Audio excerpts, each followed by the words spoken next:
ایک مرتبہ جنگل بیابان میں مجھے رات ہو گئی. ہر طرف سناٹا طاری تھا اور دور دور تک آبادی کا نام و نشان نہ تھا.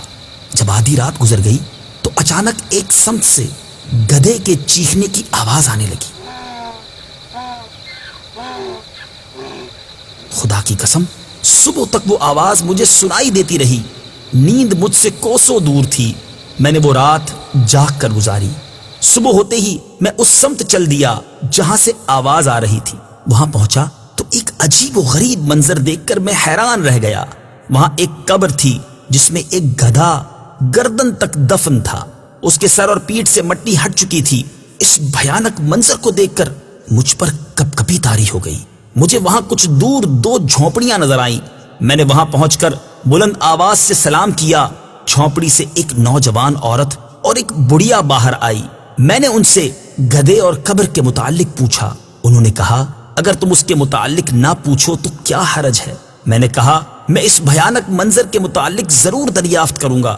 برائے کرم مجھے صورتحال سے آگاہ کر دیجئے. عورت نے کہا اچھا اگر تم سننا ہی چاہتے ہو تو سنو. خدا کی قسم وہ گدھا جو تم نے قبر میں دفن دیکھا وہ میرا شوہر اور اس بڑھیا کا بیٹا تھا. قسم ہے اس ذات کی جس نے گزشتہ رات تمہیں یہ منظر دکھایا. میرا یہ شوہر اپنی ماں کا بہت زیادہ نافرمان تھا. میں نے اس سے زیادہ ماں کا نافرمان دنیا میں کوئی نہیں دیکھا.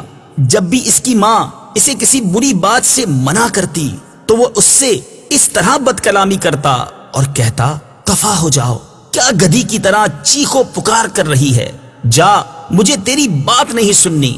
آخر کار دکھیاری ماں نے تنگ آ کر کہا اللہ تعالیٰ تجھے گدھے کی طرح بنا دے. جب یہ نافرمان مر گیا تو ہم نے اسے دفنا دیا.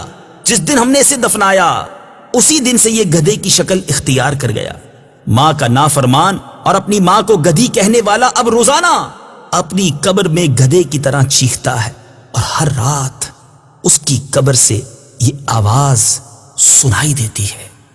حضرت سیدنا ابو حازم علیہ رحمت اللہ دائم فرماتے ہیں مجھے کسی شخص نے عبرت ناک واقعہ یوں سنایا